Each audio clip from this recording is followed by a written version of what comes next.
for Clutch. I don't know. It's been about a month since they've actually played on stage. I don't know if they've decided to drop it, but the Clutch that I saw against Mammoth was the Clutch that I saw in the latter half of the summer split regular season in the LCS, where they just picked to outscale, and I actually think that's what Clutch should do here today. I think safe is definitely the name of the game for both these teams, looking for the easiest win conditions they can, ease of execution, something we talk about a lot in this tournament. See if the Echo shows its face again. I think the potential is there, but until we see someone prove it, I think everyone has the right to be very skeptical about whether or not the champion can actually be successful in the current meta.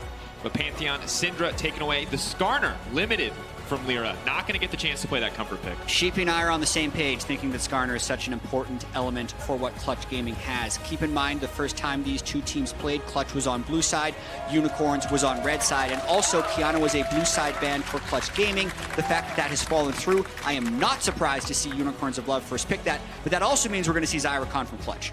And that puts a lot of pressure on Cody Sun and Vulcan, arguably the most powerful bot lane in the current meta. Tons of solid engage potential, one of the strongest AD carries next to Kaise. I believe the most successful AD carry for most picked in terms of win rate, outside of Tristana.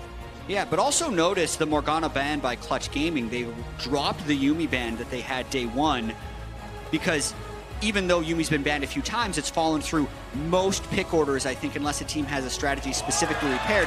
The Unicorns' bottom lane against the previous Zyracon was Heimerdinger Morgana, and that stopped the Rakan from being to all in the Heimerdinger later in lane. I'm very curious to see what Unicorns pairs with it, and it's the Fiddlesticks! We were talking about a very specific kind of Fiddlesticks, but I'll hold my breath on that one. Some controversial solo queue strats, but overall, very similar effect. You're not going to get the Black Shield, but you are going to get the Fear. You are going to get the Silence. It's going to limit the follow-up here. But still, even with all this magic damage, I still think the Unicorns will have to be very careful on the bottom side of the map against the likes of Zyracon, especially if Lyra wants to go for something aggressive like a Lee Sin. Yeah, they say elephants never forget. Neither do unicorns, apparently, because the Heimerdinger Fiddlesticks lane is actually one of the common pairings back when Heimerdinger bot was a meta pick. It accentuates the poke that Heimerdinger already has, and it also has great reliability for the Heimerdinger stun. Since the Fiddlesticks point-and-click fear, we have very few ranged point-and-click hard CC abilities left in the game. Immediately lines up for Heimerdinger, so it makes the combo have ease of execution, which I think is very important in these types of matches. And also, just if they ever get ahead, absolutely undiveable when they have set up the turrets, when they are safe. But now we have to see what the responses are going to be. What are the solo lanes going to look like? Where's the Kiana going to go? Clutch have very clearly set everything up for us, but we are still waiting. Red side had the luxury of that last pick. For now, though, the Aurelia banned away, the Gnar banned away, some of the safer blind picks limited. But what are Damonte and Huni going to pick up this time around? Is it going to be crazy? Is it going to be wild? Do we see the Tristana again? Do we see the Akali Renekton? I'm wondering how deep into the split pusher pool we'll go, or if we'll see the Orianna once again. Damonte looked fantastic on it. And that'll show us whether or not Clutch Gaming is deciding to fall back and scale. And the Unicorns, I think, still have actually more flexibility than Clutch Gaming, because while Clutch must lock in their two solo laners, Unicorns of Love may already have one locked in and can then decide what they want to do with the Kiana, which is, as far as I can tell, more likely to be a jungler in the LEC or even the LCL than it is in the rest of the world. In a lot of places it is consistently a solo lane pick, but I think we've seen enough of it in the jungle to know that it's good. And I think the one thing that we've seen is that the raw base damage on this champion and the free gank setup with the the water blade hit confirm just makes her such a threat in the early to mid game. But once again, there's the Tristana. Have to assume that it's going into the hands of Huni. But as I mentioned earlier, very successful pick in the tournament thus far. 5 picks, 80% win rate. Has yet to lose a game in a solo lane. Has only lost one on the bot side. But the Aatrox and Kale getting picked up by the side of UOL. So I think this is Kale mid. Even though the Kale we saw in the tournament was Evie playing at top for DFM, this is a pick that's getting a lot more popular in solo queue. I'm going to be completely honest, I don't know exactly how these matchups play out, which is why I'm going to be curious to see what Damonte ends up picking into it, since I think that Tristan is going top. Will it be the Twisted Fate, a Nemesis special here in the LEC, but not something that I've seen as much. Will lock it in, a lot of global pressure. It can't outmaneuver the Kale for the vast majority of the early to mid game, but hard to beat Kale in that scaling battle in terms of impact. Yeah, Kale isn't quite as hard scaling as when she was reworked, because she now does get range at level 6 in a bit of cost for a little bit less late game power, but it's still an incredibly hard scaling pick, and Unicorns have one, I would say, weak point in the draft, and I think that's going to be Boss's Aatrox, because I see that as a lane that Huni can absolutely try to bully, and it's something that Ananasik is going to have to play around if he wants to have a front line come later in the game. Obviously a huge comfort pick for Boss, but a champion that we've seen not be nearly as successful after, you know, kind of the litany of nerfs that have been levied against it over the last few patches. Kale, something that I'm excited to keep my eyes on, but when you look at early game, Jat, I feel like you have so much setup in the bot lane for the side of Clutch Gaming with Lyra on this Lee Sin, but you also have a gold card. We've also seen what an aggressive Tristana can do, and while the Unicorns Love have a very powerful composition, the lane phase, I feel like they gotta weather the storm. It's going to be an incredibly interesting lane phase to watch, because if we call our eyes back to 2 days ago, the bottom lane of UOL actually had a mini disaster at level 1. They burned Flash against the incredibly powerful level 1 of Zyra Khan from Cody Sun and Vulcan, and then were able to recover. Even though that game did run away from them, there were some very close moments in the early game, and we're going to have to see what happens with this new draft. All eyes on both these lineups. 1-1 across the group. Clutch looking to turn it around, looking to tie up the head-to-head as Unicorns of Love currently own it as we head into our first game of the day. Reminder, this will be a deciding day for these groups. Both these teams, 2 more games, and maybe their last 2 games on the international stage.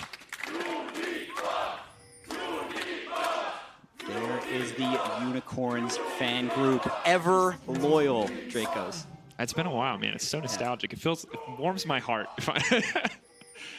But it's interesting. I mean, highlighting the Kale before we see the jungler start. This is something that No Man's played a lot before MSI. When the champion was first released, it was available in the LCL playoffs. And I'm going to be honest, a lot of his success, to me, came just because he was outclassing his lane opponents. He was winning a lot of trades that I didn't think he should be winning. And I'm curious what it looks like up against Damonte, a guy who, in the right situation, can be very aggressive, can look to make these big plays. But as I say that, both these laners are going Kleptomancy. I think neither of them are really looking for the 1v1, maybe looking to go elsewhere on the map. Yeah, Kleptomancy is generally good on Kale because it's easy to proc, and I think, at least for the first 6 levels, it's going to be good on Twisted Fate because oftentimes it's going to be range versus melee for those first 6 levels, and I think Damonte will be able to get a lot of gold. But gold card invade, fairly common. Nice bird level 1. Those things are incredibly hard to engage against. This is actually very dangerous for Clutch if Edward's E cooldown comes back up and Clutch stays here. Have to see if there's another silence. Happy to have this conceding money. Get this one out. They're not conceding fully. Ananasik has, it looks like. It's bouncing. A lot of damage. But this is going to really slow down Ananasik's early pathing. There you go. Lyra good to have the start, and Ananasik just going to have to accept he's not going to get a leash. He's going to be way behind on the first camp. Lee Sin should accelerate very rapidly ahead of this Kiana. Good start from Clutch Gaming. Yeah, and it's definitely a fight that I think UOL could have risked going into, but it is also dangerous to fight against Gold Card and a Rakan. I randomly have a lot of experience recently playing with support Fiddlesticks, so I know that it can be an extremely strong pick.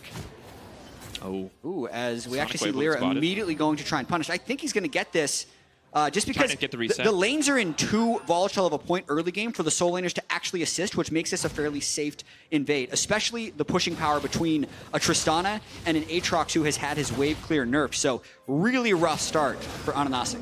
Absolutely brutal. And now Hooney's going in for the aggressive play. Here is only level 1. The Kiana really cannot do anything. Has to opt to start with the W. Picks up an element.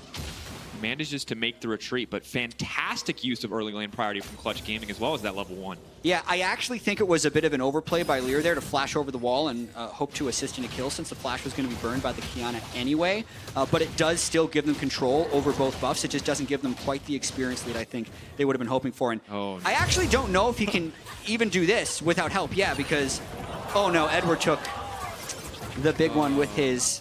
And that hurts even more because you get bonus experience on your first large monster. That's actually how the jungle item gives you level 2. So I actually don't think he's going to get level 2 off of this camp either because Edward stole it with E. That has to be one of the worst for 3.5 minutes we've ever seen from a jungler. Absolutely most tragic start of all time. Yeah, and it's not like fully Ananasik's fault. No, not at all. It's just what happened in this game. Well, and I want to give credit to Lyra, and I do also, if we're going to give any criticism to UOL, I think you talked about, hey, they can try to stay, they can try to fight for the red buff, or they can leave, and it said it feels like they picked a middle option, which really gave them neither of the things that they wanted, and now here's the concern. coming back into this rematch, we would have pointed out Lyra as a weak point. His Echo was a bit of a travesty, to be honest. But now, the team supports him on the level 1. He goes in for the aggressive evade, and Lyra is taking off in this game. Yeah, you could tell it was a concerted effort from the entire Clutch Gaming team to not only try and enable Lyra, but also disable Anonisic, because he was such a factor in that game 1, and Kiana is such a Gold Line champion. They're going for this. Gold card. It's going to be an easy follow-up. Anonisic is still just level 1. If Lyra walks in the jungle, he can get another kill, but that's first blood for Clutch Gaming. Easy pickup for Lyra. Early game going so much better for Clutch Gaming. And Lyra, this is the best feeling as a jungler when you know the other jungler is too far behind to show his face, because otherwise you would never go for that level of a dive, because the counter gank could be so disastrous. It could turn around for a double kill if you're actually diving between 2 mid lane turrets. But they know the Kiana can't stop it. He's even there. He's close enough, but at level 1 he has no abilities to do so. And the lane that was so heavily in UOL's favor in game 1, which was the mid lane, is now going the way of Clutch.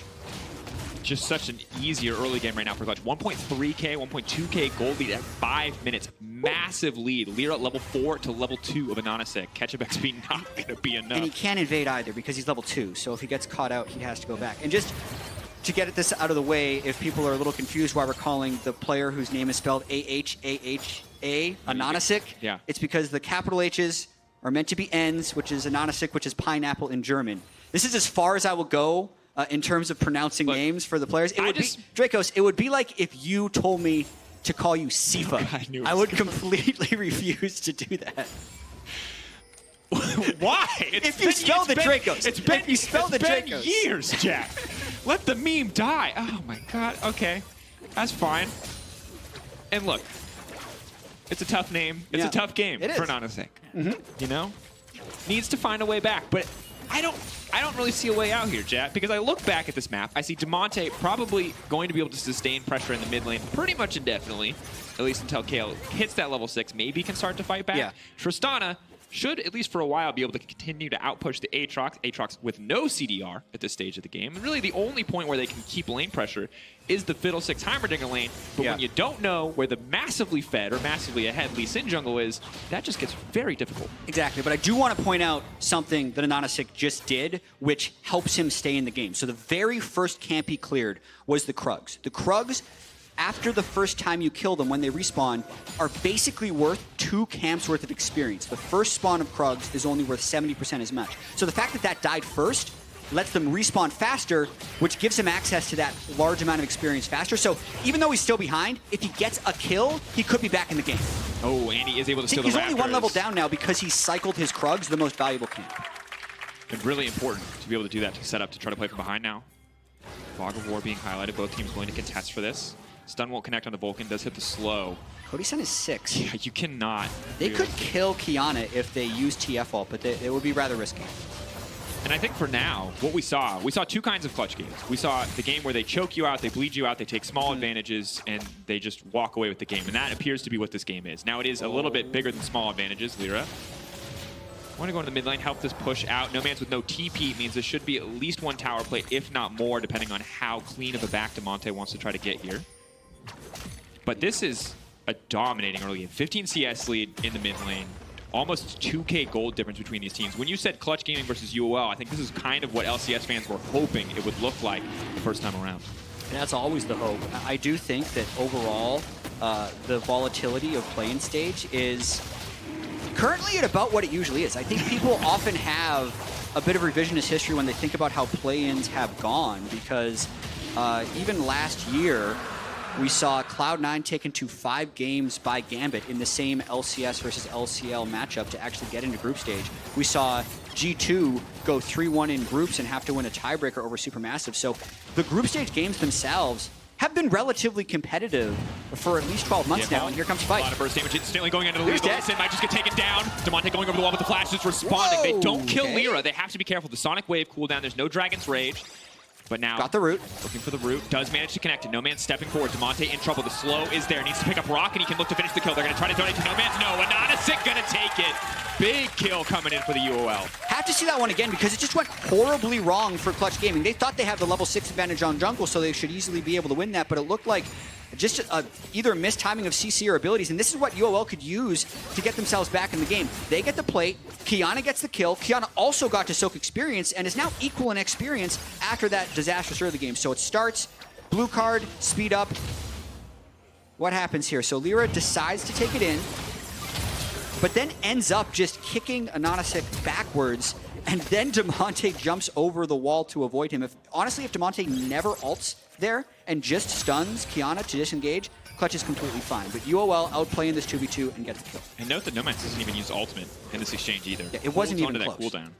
And you just have to feel like the thing about the Twisted Fate and the Trident Force build is that you have a lot of good sustained damage, but you definitely miss out on some of the bursts you might get from a more traditional AP Twisted Fate. And it feels like Lyra doesn't recognize that the damage burden is on him as the Warrior Enchantment challenging Smite Lee Sin.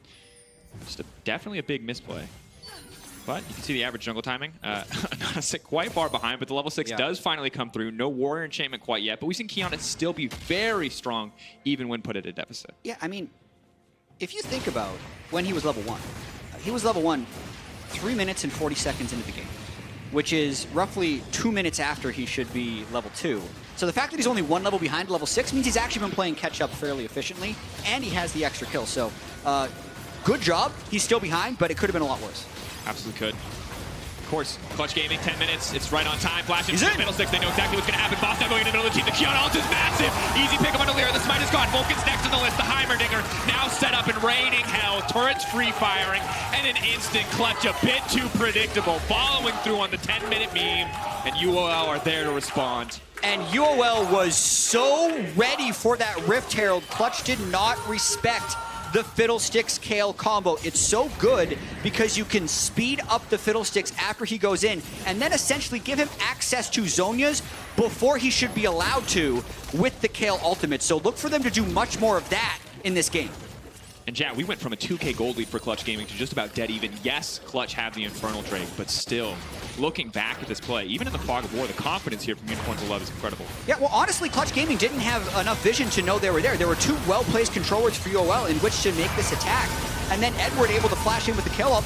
Unless Clutch Gaming actually gets the jump on the Fiddlesticks Kale, they're going to lose that fight because the damage numbers on Crowstorm are so pushed that just because the champion really doesn't do that much, he just gets a ton of damage. I like the term pushed. It's just a very, very PR way to say big numbers, yeah. Big fat Fiddlesticks damage. And look, this is the thing. We look at the comp, we talked a lot about the composition, the potential for roaming. When you've got the Rakan, when you've got the Twisted Fate, you've got a Tristan on the top side, you got a Lee Sin, tons of mobility early on. Why are you the team trying to take 5v5s? Why? That just doesn't add up to me for Clutch Gaming. Yesterday we saw in their second game, much better team, much better equipped for fighting big team fights. Today, they need to split the map. They can't just 5v5 a Fiddlesticks Kale Heimerdinger. That's not how the game works. Yeah, honestly, I think it's a false sense of security after how well the early game went. And then being unable to coordinate on that mid lane dive, I think, set Lyra back. And the individuals on the team can't make stuff happen without the jungler intervention. So even though that disastrous early game did happen for UOL, it is absolutely anyone's game at this point. And Anonasik, once again, I think the big story of this game is the fact that he has been able to catch up, not just with a lot of support from his team, admittedly, but now 1-0-2, has a Warrior Enchant to match. Yes, still very hard to see as Boss, though, potentially in trouble. Good bit of damage now coming out, a lot of healing coming in. Damonte's going to go right in the midst of it. He gets one. The Aatrox is massive. Huni is sticking around, and Boss is going to get knocked back. He's dashing out to safety, and here comes the Fiddlesticks to ensure the escape. Boss, that was disgusting. Boss definitely outplayed Clutch. Lyra also outplayed himself. He's just sitting there in a 3v1, letting Aatrox auto-attack him to death. Lyra is using his advantage very poorly, and Boss is true to his name so far in this game. Absolutely popping off. We talked about it earlier. Now he's being able to match a little bit of the wave clear. Tristana has the 20% CDR build coming out, and the Aatrox is only going to get scarier from here. And this is a champion that we have not seen be very effective on this most recent patch in this tournament. But Boss definitely proving that notion wrong. Aatrox looking very strong in his hands as the Infernal goes down. Yeah, there's been a lot of discussion about whether or not Aatrox would come into the meta here, and this, in theory, is a good play for Clutch Gaming. But watch Lyra in this fight. Gets hit by Q1, sits there for Q2, is sitting on his ultimate cooldown, by the way. Can kick Boss at any moment away from himself. Does not do so. And then they can't even finish the kill because Aatrox self-healed so much because he just ate Lyra like a piñata. Look, it's just he's just taking the Lee Sin cosplay a little too seriously. You know, he couldn't see the big demon. Like, where is he? What's he doing? Yeah, but I mean, that's crushing for Lyra too. He had the perfect start. We have to hope that moving forward into this game, that yes, Lee Sin will start to fall off, but the kick still can be a huge impact, and that some of those mistakes are going to slow down. Good news is, first item starting to come through on the side of Clutch Gaming. Yeah, and I love this setup by Anonasek down bottom lane. Huni oftentimes looks to push his advantage, but in this one instant is actually backing off, probably because Aatrox has double buffs. But if he tries to do anything, he will die here. I think they spotted. They spotted. They 100% saw it. Yeah. I was thinking to back off. Can't go back close to the minions. And you got it. I love the bait, and this is one of the perks of watching from spectator POV is you see Boss stepping forward like he's going to auto Huni. He's like, hey, buddy, you want to take a very clearly Tristana-favored trade, like trying to bait it in? We, of course, all know Kiana's just waiting in the bush. Sometimes the acting has to be a bit better, though. Did not work out that time. Nosik, though, backing is going to be able to grab the Mobies, too, so impact across the map should be felt much more effectively. And now I don't know what to make of this game, Jeff. We look at it, it's 15 minutes in. It's Gold's basically dead even, Infernal's basically matched. KO, as you mentioned earlier, still a big scaling threat, but not nearly as instantly win the game at level 16 as she used to be in the past. How could you not know how a Kayle Heimerdinger game is going to play out, Dracos? Really? And that's the thing about Worlds, especially Worlds play-in. Like, we haven't seen big pro play in 3 patches. We haven't seen these regions play each other in basically a year. And we've barely ever seen these two teams play each other. So as far as setting expectations, it's just so difficult. What we can do, though, is just try and like hone in on this specific game. And right now, it looks like the solo laners of UOL are playing at an advantage, and Cody Sun's trying to farm up until team fights. So it's actually on UOL to try and make plays, and they're going for it right now on the turret. They're stepping in, but that's an instant Crow Storm. Hello. Oh, that is unlucky timing on that pause. Looks like Edward is actually complaining about an issue, which is very interesting since he just ulted in to the turret. That would be an issue, to be fair. Yeah. We will definitely get word on what the report is on that one. It's like, I wasn't trying. I never know how seriously to take pauses, because on the one hand, like, you want to let league officials diagnose it. On the other hand, I just want to wildly speculate.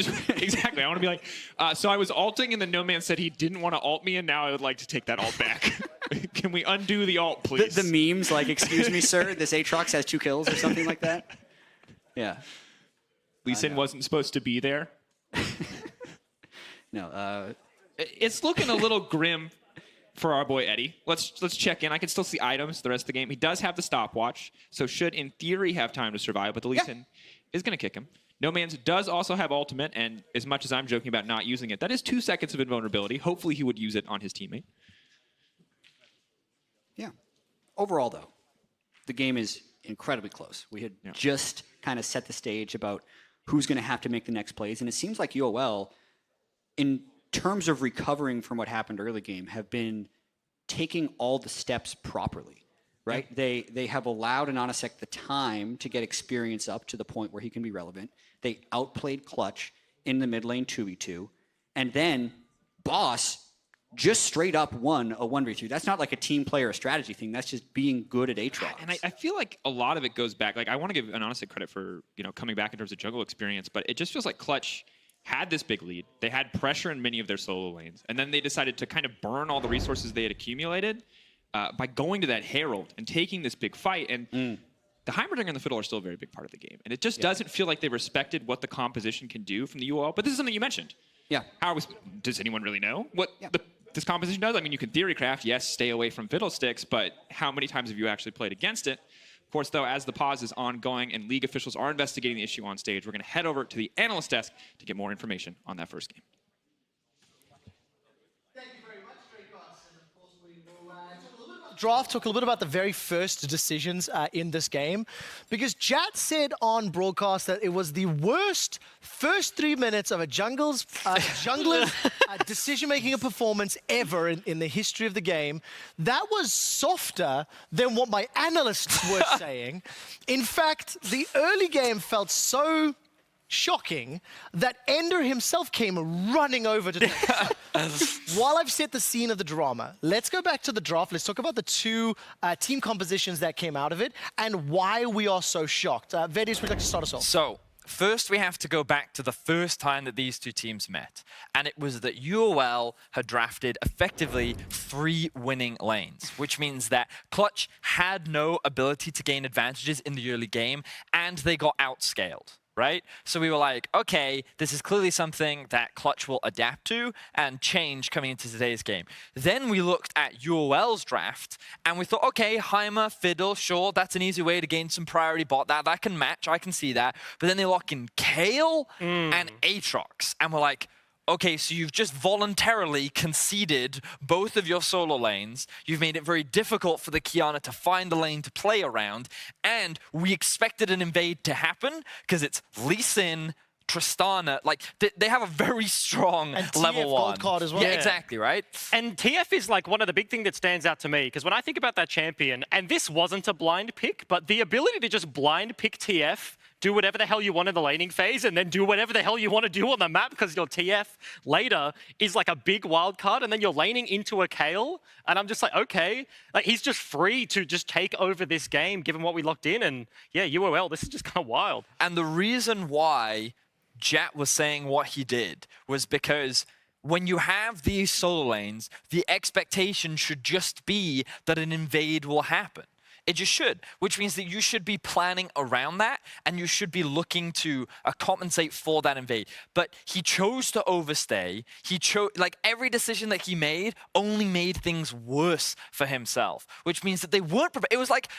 It was like that they weren't expecting this invade at all. And they were like, oh, this is weird. Elise, Twisted Fate, Rakan, Zaya, that's why we're so shocked, right? And that's the thing, right? Like, it could, like, given the preparation, guarantee you, like, nobody else in the play-in stage knows how to play a Fiddle, like this comp, Fiddle, Heimer in the bottom, like, nobody is doing that. And with preparation, maybe you could defend that invade. Like, you face check a Fiddle E, like, bouncing on everyone. If you you have face some check Heimer a turrets. grenade, or not, like, if you put the turrets down, there. yes, and they face check, you know they're coming because you have vision. But Kale, A Kiana, grenade. level 1. Yeah, look, it's not wrong, it's not good, but like UOL, I think, is a weird team, and they would be the ones to like do that in the early game.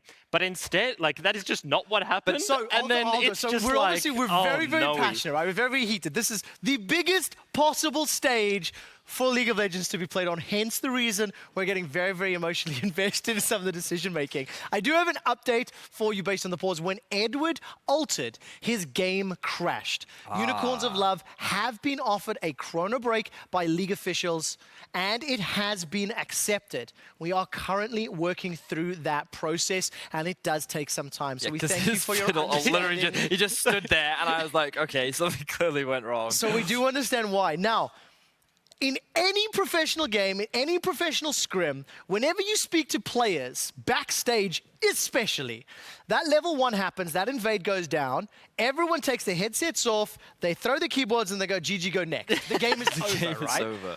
My very own dear Vedius said the game is over. I tweeted. I said the game is over. There's no way CG can lose this game. So what happened next? Oh, I don't know. I don't know what happened. Quick shot. Somehow. Oh, so Ejim, seeing as though he's so flabbergasted, what happened next, my friend? Well, like, it was just given back to them. The mid 2 versus 2 I was talking about earlier, like, TF gets to do what he wants, and there's that, like, little dance of Damonte going over the wall, and then the jungle, like, flashes back, and they traded places. So and, yeah, the gold lead just completely evens out. let's also think about, like, what CG want to do with their comp with this kind of a lead, right? So when you're this far ahead and the enemy team doesn't have a jungler, you want to continue the pressure that they did in the early game, stealing away the camps, making it impossible for an Anasik to do anything. That was correct. But their comp ultimately wants to be playing towards side lanes, whether it be looking for picks, setting up for split push, whatever it is. grouping and fighting is not what they want to do, especially in the early game, because you want Twisted Fate to get things like the Rapid Fire Cannon, or you want to go for the APO build, whatever you want to do. Like, you want items on your Trist and your TF, and you want to play for side lanes, which means that you should use your gold to be playing for plates. You should be taking advantage of the weak Kayle, the early game weak Aatrox, and take advantage of the fact that your already strong laners have a gold advantage, and you can push this as hard as possible. And I think to simplify, like, it all comes down to something to say, like, they win by default. Right? Yes. Clutch don't have to do anything. If the game state just continues in what it is, they just play it out, remove volatility, then like tracking onwards, it's exactly the way they want to play it out. The thing is, it was a 2,000 gold lead by, you know, what was it, 8-9 minutes or there or thereabouts. But the thing is, how does Clutch Gaming not do anything when Rift Herald spawns? Right? Muscle memory is a thing. This is a team that is literally world famous for their Rift Herald. And that's one of the things, right? Like, set plays like a 10-minute Rift Herald. We've seen it in the Mammoth game. Like, it's very expected. UOL know it's going to happen. And that means that Clutch is practiced on it. You should be better in a Rift Herald fight because you've done it countless times in scrims, in practice behind the scenes, but it is very abusable. If you are their opponents, you know exactly what's going to happen. The mid lane 2v2 had already been screwed up by that point, and they got to the fight on even footing. They're tanking Shelly, and they just get whacked in the back of the head. And let's also think about now what this means for UOL's comp, because when you look at it, it can be difficult to make things happen, but because the cast has already talked about it, you have the Fiddlesticks that you can just speed up, send in, and then the Kiana follow-up is strong. Aatrox flank is strong. Kayle is only going to get stronger and stronger as the game progresses. So them finding an early game lead was a necessity, but now UOL can just keep forcing objectives, and CG just need to avoid fighting. Well, I'm very glad you wrapped that up. I am hearing that we are nearing getting the game started. It will resume at 15 minutes and 49 seconds before Edward ulted. Let's jump back into UOL versus Clutch. Thank you very much. Quick shot. Curious to see if he's going to still channel the ult anyway. I imagine the answer is no. I can't remember the exact setup. Maybe Demonte's just... How many seconds before did they say they're going to chrono break? I think it's 5-second chrono break. Right, I think that's the shortest chrono break I've ever Generally, heard the of. rules are to try and go into a dead ball state. I feel like this is a very difficult decision to make as a League Ops official as well, because essentially Edward felt like he would have had the jump on to Demonte, but now Demonte will know that that play can be made. So he's completely changing his plan and just showing in lane. Yeah, interesting to see how it would have worked out. But now back to game. No man's on to level 11, so the Kayle continuing to get stronger and stronger. Recurve bow already picked up. Ginsu's, I guess, would be a next item. We've also seen Blade of the Rune King on the top lane Kayle, but now here comes the ultimate. Lyra. Fear goes in. Lyra now in trouble. The stun is not going to connect, though. Vulcan there to save the day and get right back out, but Lyra goes in! Lyra, what are you doing? That was terrible! Stun goes in. Maybe the follow-up is here. Maybe they can turn this play around, but Edward's running for the hills in a catastrophic play. Lyra is definitely getting punished in this game, Dracos. First off, we know that UOL had topside jungle control because of what happened before the chrono break. So he goes directly back there by himself, gets out, he's safe, he's completely fine, then decides to go back in again. Lyra definitely needs to improve his play if Clutch wants to win this game. Yeah, it feels bad. I don't want to keep harping on Lyra, but that was just a very poor decision. And, you know, you always wonder what's going on. You have no idea. Maybe someone else on the team is shouting for him to go in. But when we look at the replay with the Fog of War... Yeah. There are question marks. He's typically, like, right here, he's in a place where he thinks he can get away if he gets jumped on. And he's actually right. The Kiana ult misses a misplay by Nanasik.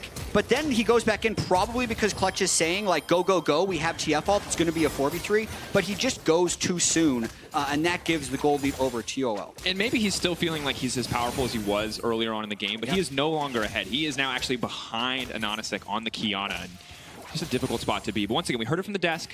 Clutch Gaming maybe needing a little bit more time. They're definitely not out of the game. Twisted Fate close to the rapid fire cannon. They can start to turn things around. Yeah, and speaking of Anonasik, I said something earlier in the stream which was incorrect. I have someone correcting me on Twitter about the name. I feel like this is the last time I'll have to talk about it. So, you did this to yourself when you while tried to... pineapple means ananas in German, it is called ahahik. I messed that pronunciation up in Russian. But in the Cyrillic alphabet, the letter H is actually pronounced like the N, which would be why he spells it with H's. Not because it looks like N, but because the H actually sounds like N. If I mess that up, I'm sorry, but I'm not going to talk about this again. I'm just like, I'm wondering at like what point we decided that we also functioned as like a PBS educational stream. You're like, I'm down. Let's learn the Cyrillic alphabet with chat. Like 1.5 minutes per stream dedicated to just random education. I think that would be fun. All right, there you go, man. That could be your new branding opportunity. Yeah, I mean, if people want to Teacher tweet chat. me fun facts like that, I will absolutely engage. I'm all down for acquiring knowledge.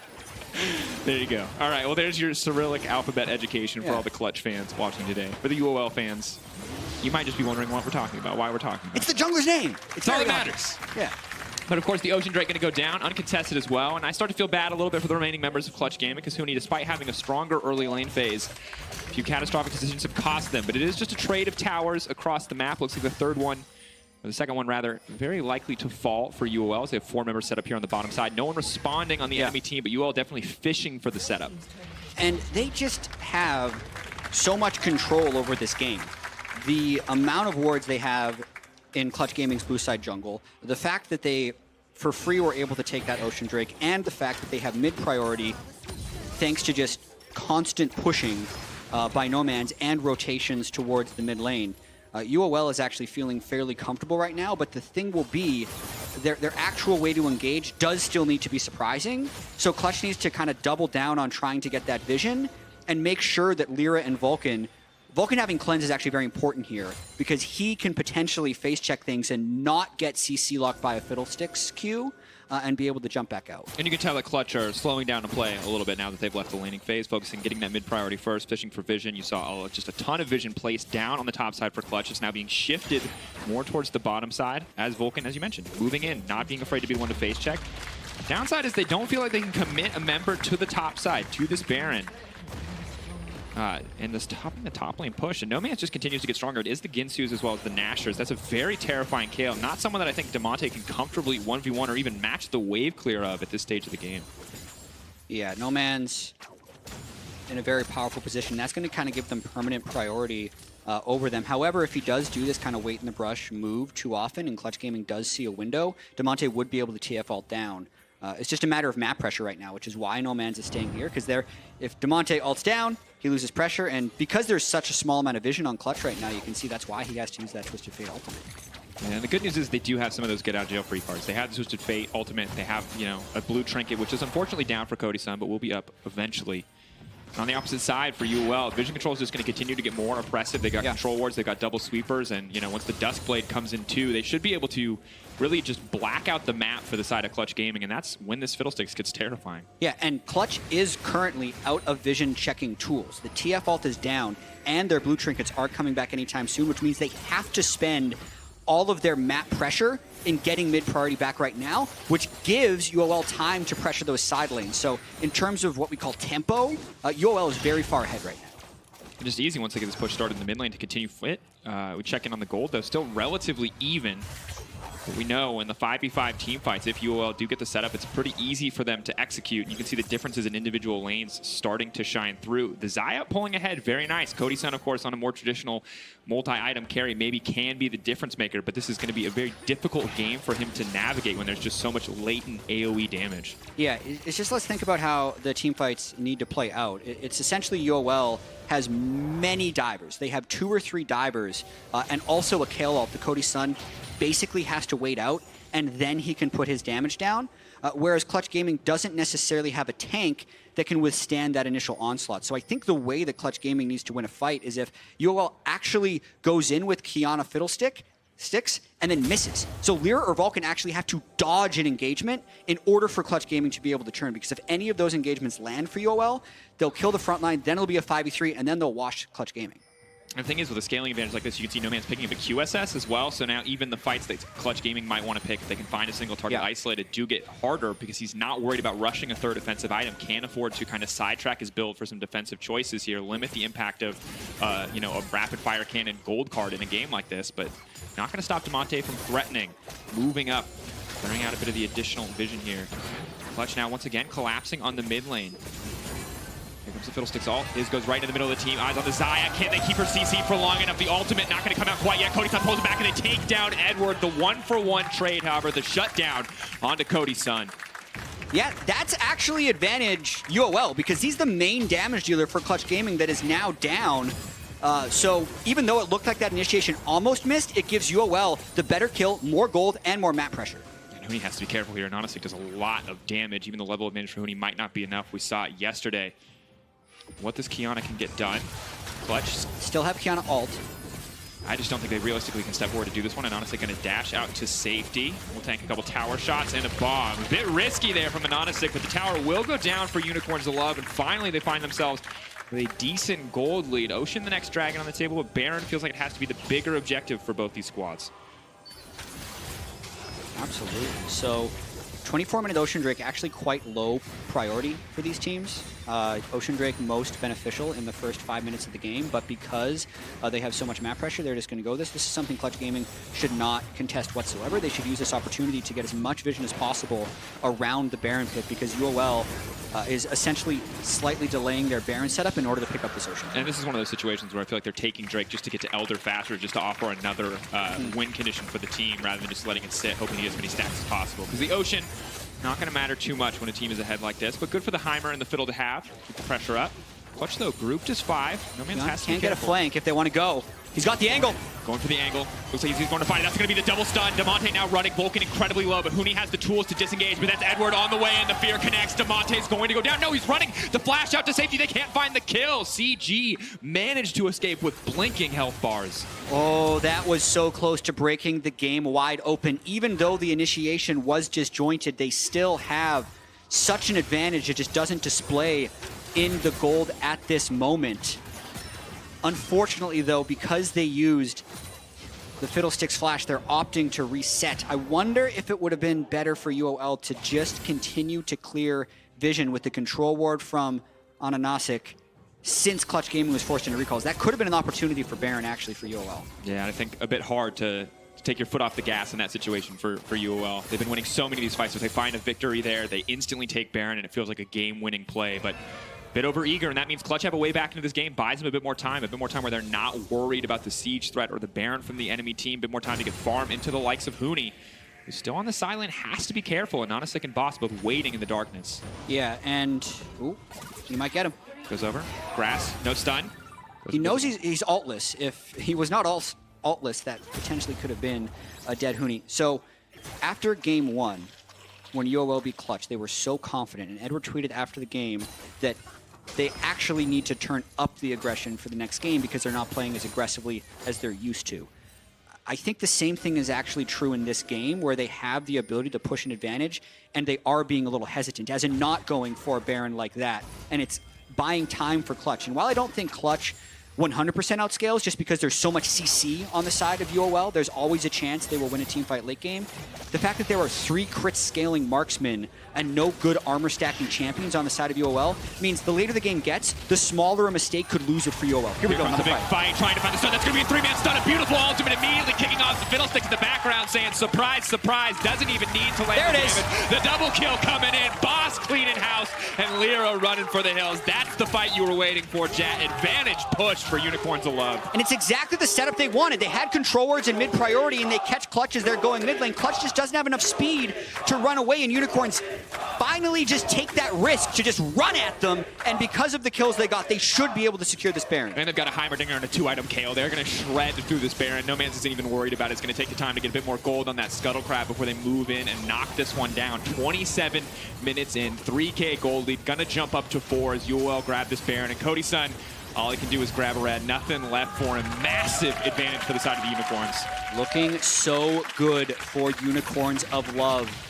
No Man's Kale, even after dying to a level 3 turret dive, is just popping off at this stage of the game. Watching this again, Clutch, I think greed for that turret plate, which allows Boss to get an angle that pushes people up towards Anonisek's Kiana. And then we know the CC chains are just so immense for UOL. Even though Edward doesn't get anywhere with his ultimate, it's enough because Clutch has no front line, and unless the initiation completely misses for UOL, they'll win the fight.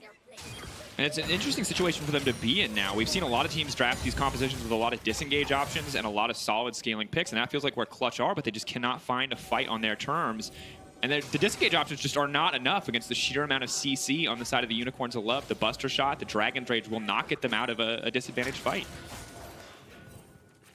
Siege, though, now Yeah, coming so in on the top side. Very interesting because Huni's down bottom lane trying to take a turret with Demolish, which basically means the Clutch Gaming is conceding at least one turret. The question will be, does UOL have the ability to find a dive into the base? It is more difficult for Kiana to find the right walls in the base as long as Clutch has vision control in the bottom brush. Also very hard to hold 5v4, and Clutch just back away, and they might die. Vulcan immediately going to dash out, but Clutch not even going to contest here, giving up this inhibitor. Huni going to try to trade one back. Maybe Clutch just look to stop the recalls here so they can make it an even trade. The Tristana shredding through, but the creep wave just not there to back Huni up at this point in the game. Yeah, Huni should not be able to get that next turret, so it's 2 turrets and an inhibitor for just a little bit more gold on Huni. And Drake coming up in 20 seconds. I don't know if Clutch could have held 5v5. Probably, but the gold was put onto Huni because really they just need gold in any way possible. Second Infernal should go over to UOL as well. Just going to continue to stack up that advantage, make Elder that much more lethal. They're doing what he can to grab a bit more farm, get a bit more resources his way before the next fight kicks off, but it's difficult to hold any static objective. You're right that the Kiana's less effective, but when you're packed under a tower, the Fiddlesticks is more effective, and it just feels like there's not one clean, right answer right now for Clutch. They're going to need to find some very, pardon the pun, but clutch opportunities. And something that's a very real possibility in this group is a 3-way tie at 2-2. If day 1 ended up playing out the same way as day 2. And just so everyone knows, there are tiebreaker situations in play. If 3 teams have the same record, essentially a 2-game tiebreaker will be played to get the teams out of group. And then it's seeded. And the number 1 seed is the team with the lowest average win time. So ending the game fast could actually be very important because that means you will kind of be guaranteed the 1 or 2 seed. The second and third fastest average win time will play the first tiebreaker game, and then the winner of that will play the second. So yes, Unicorns is in a good position, and if they win both games today, they don't have to worry about any of that junk because they'll be the only team with 3 wins. But winning quick could be in the back of their minds because it could be important later. Absolutely could be crucial. Demonte, though, waiting over the wall, hoping to keep this game going, hoping to keep Clutch's hopes alive. Cards will connect, but a healing reduction as well. I like the Executioner's adaptation for the fights to come, especially against the likes of an Aatrox and a Kayle, who now has the Gunblade finish too. No Man's is massive in this game.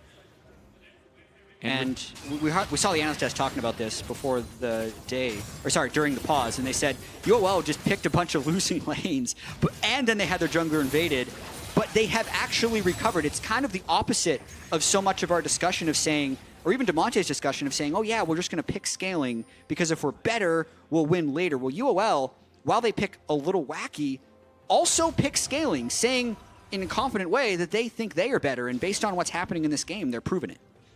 Yeah, so far, already own 1 game. Clutch, easy for them to discount that one, say, hey, we weren't playing what we're used to, but this one's going to be a lot more difficult. They had the time, they got to walk away for a day and plan a strategy here, and still, Unicorns of Love outclassing, even despite a pretty disastrous early game. I mean, that said, sometimes it feels like a bit of a meme, but the scaling. Triple carry threat, there's 2 IEs and about to be a 3rd one on the side of Clutch Gaming. All it takes is 1 bad fight for the side of UOL to swing this back in the favor of Clutch, but it does mean the Clutch have to execute, or Unicorns of Love have to make a massive misplay, and it just doesn't look like it's going to happen. Might cost them a bit in game time to not take those big risks, but it should just guarantee a win. Yeah, I really feel like UOL right now is just in a holding pattern until the next Baron, because when Baron arrives, Clutch will try and run out mid lane to get mid lane priority, which can then help transition them into the river to hopefully contest for Baron. But because of the speed from Kayle and the dashes that the Kiana can put out, once Clutch shows at the midpoint of the map, if UOL just run the same play they did on their last team fight, I think they just get 2 or 3 kills on a Clutch, take Baron, and end the game. So it's going to be very interesting to see how Clutch approach this because the standard way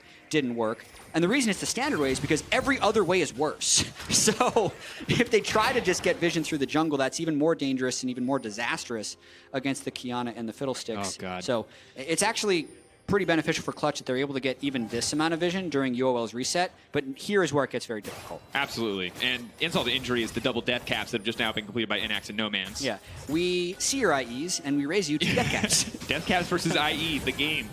That's what it's all about.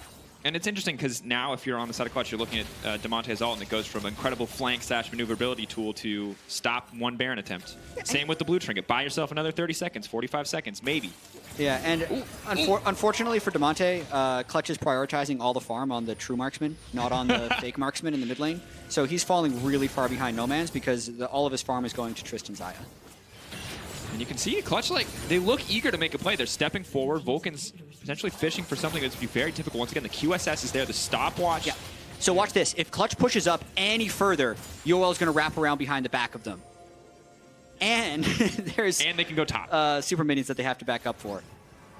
But if they pull too far to the backside, then UOL just bursts Baron. So this is the game they're trying to play. TF ult is now down, and they're out of blue trinkets. So now UOL can basically pull the Baron and just do it if they want to. And Huni's now backing, retreating. Someone needs to clear that top wave, but they'll lose the inhibitor once again. This feels like the perfect opportunity to get Baron kicked off. The Heimer and the Fiddle can look to start it off. Edward instead focusing on that flank, waiting for an opportunity to catch it. They should just get it. Good setup by UOL. That was very well done. Clean Baron coming through. Gold lead extended, 4K advantage.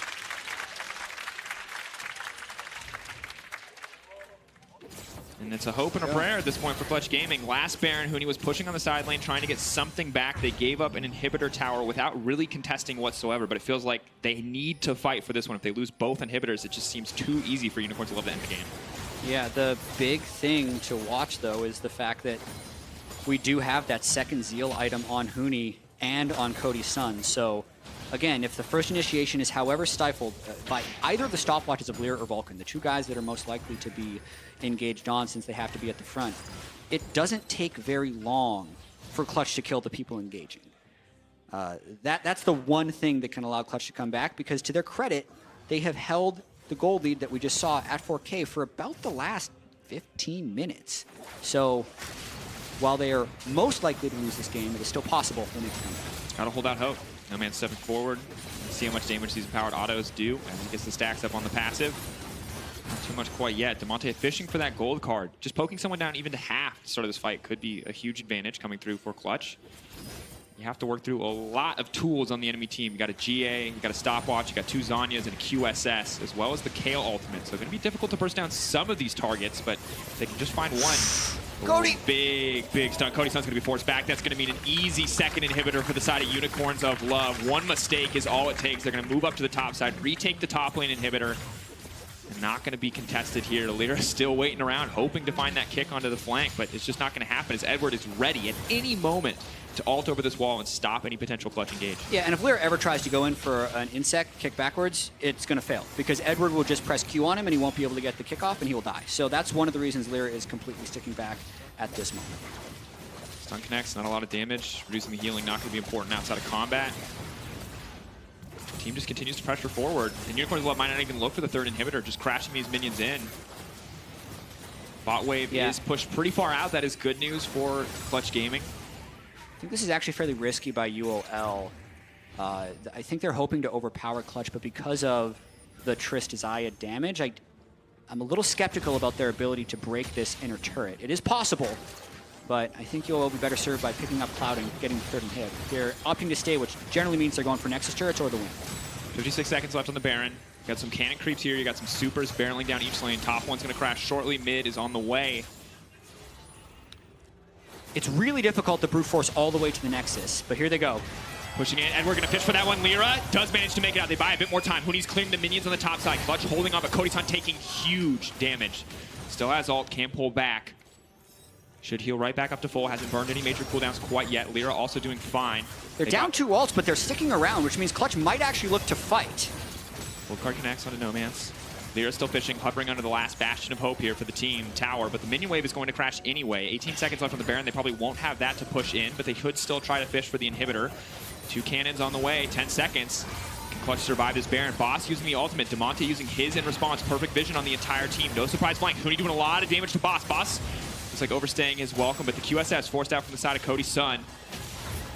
Will now have to come back, and Unicorns of Love feels like fumbling a bit there. Baron buff, too much confidence to end the game. They're still trying, actually. They want to step forward. It looks like they are going to be able to break it. The stun does connect. Lyra needs to find the flank now, or it's all going to be over. Vulcan now is going to try to go in. Boss on the backside. No Man's untouched. Huge damage from the Kale, but Clutch Gaming are holding on. No one has gone down yet. No Man's now stepping forward. Absolutely fearless. They are going to break the inhibitor. The stun goes through, and they are going to take him down. Demonte manages to grab one, but that's the execution. Anonasic next on the list, just going to function as a reset for Huni, but Lyra on the side. Oh, Huni wants this. Got to be careful about the fear. Clutch holding on to flash forward. The fear. They're trying to take that. Huni, the ult is there too. The shutdown is there. Unicorns of Love should just be able to move in and end the game. Cody, Sun, and Vulcan, the bot lane, the last members standing for the side of Clutch Gaming. Is this just the Unicorns' victory, or can we see the moment? Cody, Sun still with the flash up and available. Big damage, Vulcan flashing forward, but it does not connect. Now the fear goes in. There's just too much point and click CC. They knock him down. They knock him out. Unicorns of Love once again take down Clutch Gaming here in the 2019 play-in stage. Dominance after a rough game. UOL are out of control. And the Unicorns come through once again. What a huge win for them right now. This at least guarantees them a tiebreaker to make it out of the group stage, moving to 2 wins. It pushes Clutch to 1-2 and makes the possibility of that UOL 1 seed in Group A much more real. For Unicorns of Love, once again, creativity in the draft. The Heimerdinger returns, the Fiddlesticks comes out, and I think we're going to look back at that early game, and it's going to be such a moment of pride for UOL that they came back in such a disastrous situation. For the side of Clutch, it's a heartbreaker. They had such a good start, but just could not convert it into anything. Threw the lead away, and Unicorns of Love just never let them back into the game. Yeah, a lot of eyes are going to be pointing towards Lyra. I think so much of the regular season, he was able to find success on Skarner and really not on any other champions. I have to credit UOL for recognizing that ban. Even though Skarner wasn't hard carrying games, the difference between Lyra on Skarner and every other champion is so huge. Not being able to turn around that early game, and then knowing that Lyra won't have that early game impact, to then draft the late game carry Kayle in mid lane, get that 150 CS advantage by late game, having Boss pick the Aatrox, which many people had dropped as a pick, into Tristana, and actually be completely fine. He never fell behind in CS in that lane, nor did he lose his turret. So the solo lane performances by UOL were great in this matchup, and they earned that second win. Unicorns of Love fans here in the studio. And I got to give credit to Sheepy. He's always been a coach that has valued kind of the individual tendencies of players. Lets you see, comfort picks, something like a Heimerdinger, something like a Kayle coming through for the team. And if anyone's going to be like, hey, we need to ban away someone's comfort, we need to take away something like the Skarner, you have to feel like it might be Sheepy behind the scenes. But a happy day for Unicorns of Love. Playing on the world stage was not enough for Sheepy. He talked about his ambition to get to groups, and this is, well, a very good first step. Yeah, now their eyes will immediately turn to Mammoth, who they play later on today. In fact, they have 1 game off, then it's time for Mammoth, and that'll be the game that can determine whether or not they are the #1 seed in this group, which, as we know, is just so important in the play-in stage. In the history